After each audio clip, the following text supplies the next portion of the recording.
नमस्कार, उत्तराखंड लाइव में आपका स्वागत है और मैं हूं आपके साथ एकता। आइए बढ़ते हैं खबरों की ओर।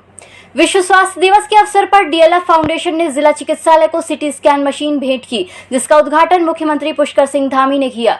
इस अवसर पर कैबिनेट मंत्री गणेश जोशी भी मौजूद रहे। डीएलएफ फाउंडेशन ने 2 करोड़ रुपए की लागत से अति आधुनिक सिटी स्कैन मशीन उप जिला चिकित्सालय मसूरी को भेंट की। इस अवसर पर मुख्यमंत्री पुष्कर सिंह धामी ने कहा कि मसूरी के साथ ही आसपास के क्षेत्र के लोगों के लिए भी ये बहुत उपयोगी साबित होगी। यहाँ से लोगों को विकासनगर जाना पड़ता है या देहरादून जाना पड़ता है। यहाँ पर कोई न कोई व्यवस्था, चाहे सब तहसील हो चाहे अन्य व्यवस्था हो, जो भी व्यवस्था है यहाँ के लोगों को बाहर न जाना पड़े, उसकी व्यवस्था हम लोग जल्द से जल्द करेंगे। तूफान में कश्ती को किनारे भी मिलते हैं, लोगों को इस जहां में सहारे भी मिलते हैं। दुनिया में यूं तो सबसे प्यारी है जिंदगी, पर कुछ लोग जिंदगी से प्यारी भी मिलती है। ऐसे मुख्यमंत्री आज इस उत्तराखंड को मिले हैं और मैं कई बार मजाक से कहता हूं कि आने वाले 15 साल तक कोई मुख्यमंत्री की वैकेंसी अभी आनी है। गंगोत्री और यमुनोत्री 3 मई और 6 मई को केदारनाथ के कपाट दर्शन के लिए खुल जाएंगे। वहीं 8 मई को बद्रीनाथ मंदिर दर्शन के लिए देश विदेश के लोगों के लिए खुल जाएंगे। केदारनाथ के लिए हेलीकॉप्टर सेवा की बुकिंग भी जोर शोर से शुरू हो चुकी है, जिसको देखकर लग रहा है कि इस साल 4 धाम यात्रा के श्रद्धालुओं की संख्या में इजाफा होगा। इसके लिए प्रशासन अब पूरी तरह से तैयारियों में जुटा है। सभी संबंधित विभाग अपने अपने स्तर से जो उनके विभाग से संबंधित कार्य है वो किए जा रहे हैं। उस स्तर से मुख्य सचिव महोदय द्वारा इसकी बैठक कर ली गई थी और उसमें काफी डिटेलिंग करी हुई थी। जो हमारे पास सूचनाएं आई हुई है, जो ट्रैवल ट्रेड एजेंट से हमें प्राप्त हुई है, इस बार यात्रा बहुत ज्यादा बुक हुई है। इसका मतलब हम लोगों को एक तो यात्रा थोड़ी देर से प्रारंभ हो रही है इसलिए, और मानसून तक जो है हमारी मेजॉरिटी यात्रा चलती है। इसका मतलब छोटे समय में हम लोगों को बहुत ज्यादा यात्रियों को इस बार सुरक्षा के साथ यात्रा करवानी होगी। तो एक बहुत महत्वपूर्ण चैलेंज है जो पुलिस के प्रशासन के सामने जो है रहेगा इस बार।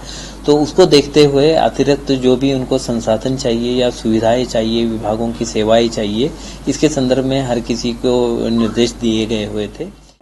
हल्द्वानी में रेलवे अपनी जमीन पर हुए अतिक्रमण को लेकर कार्रवाई करने की तैयारी कर रहा है, जिसको लेकर रेलवे विभाग ने नैनीताल जिला प्रशासन के साथ बीते दिनों पहले एक बैठक भी की है। ऐसे में रेलवे की जमीन पर हुए अतिक्रमण पर कार्रवाई करने के लिए फोर्स और अधिकारियों की तैनाती के साथ ही रेलवे के प्लान को जिला प्रशासन को देना है। हम लोगों ने स्पष्ट कहा था कि आप एक अपनी कार्य योजना बनाएं कि आप किस जगह से पहले अतिक्रमण हटाना चाह रहे हैं, क्योंकि अतिक्रमण की संख्या के हिसाब से देखेंगे तो लगभग 4,500 के करीब आपके अतिक्रमण है जिनको हम लोगों ने हटाना। तो वो एरिया स्पेसिफिक बताएंगे, फर्स्ट फेज में क्या हटाना, सेकंड में क्या, थर्ड में क्या।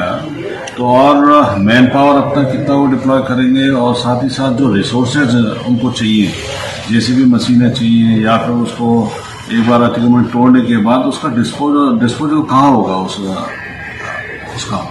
तो ये सारी चीज प्लानिंग के साथ ये लोग 11 तारीख को हम लोग अपनी रिपोर्ट हमें दे रही है।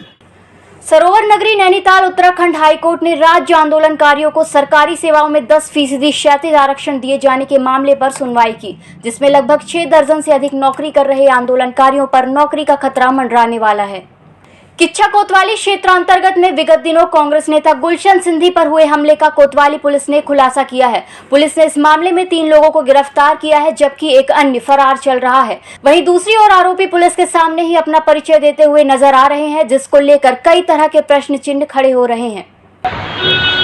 इनके द्वारा पूछताछ तो विवेचना में यह आया कि गुलशन सिंधी इनके दोस्त की बहन को फॉलो करता था और छेड़ता था और उसको बताया था कि मैं जो हूँ बड़ा सोसाइटी में नौकरी लगा दी। उस दिन ऐसा हुआ कि ये लोग आए और उन्होंने उससे बात करी कि भाई मेरी बहन को क्यों छेड़ते हो आप और क्यों उसको फॉलो करते हो। इसी बात पे तू मैं हो गई और वहाँ जाके गुलशन सिंधी भी वहाँ पहुँच गए। इन्होंने भी गाड़ी अपनी वहीं पार्क खड़ी करी थी रोडवेज के अंदर।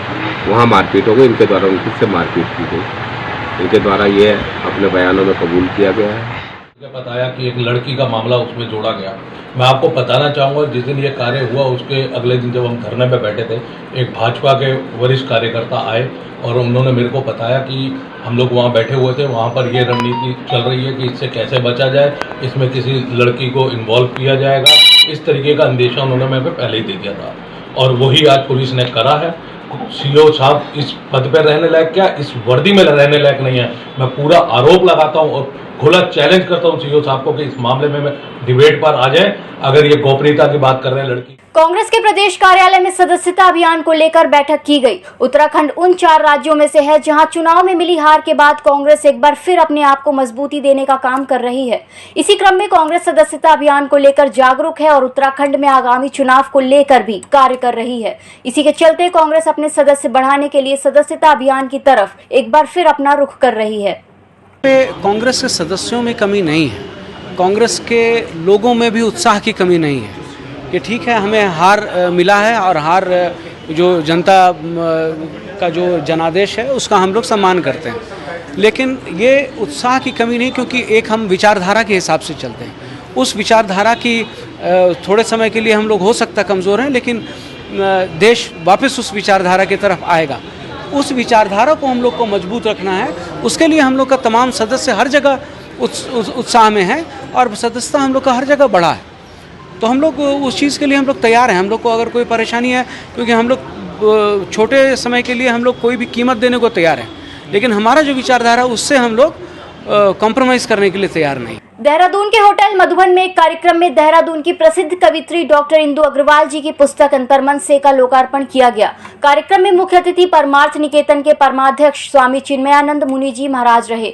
महाराज के द्वारा लेखक की भूरी भूरी प्रशंसा की गई। पुस्तक में नारी विमर्श जीवन दर्शन के संबंध में कविताएं हैं। कोविड काल में इतना समय मिला, उस समय में हमने अंतर्मन से जो भी महसूस किया उस सबको हमने अंतर्मन से उतार दिया और आज ये पुस्तक के रूप में हमने अपनी मैरिज एनिवर्सरी पर अपने हस्बैंड को गिफ्ट किया है। तो this is a gift from my side, not a book for sale और समथिंग कमर्शियल। सो मेरे सब अंतर्मन की जितनी भावनाएं हैं जो कि अध्यात्म से शुरू होती हैं और अध्यात्म पर ही ख़त्म होती हैं, इसमें पुराने जीवन की कोई बातें इसमें नहीं हैं। सब अस्ताचल की ओर चलता सूरज जो भी हमसे कहलाता है वो उसे हमने इसमें कहा है, उसी को हमने महसूस किया है। इस बुलेटिन में फिलहाल इतना ही। नमस्कार।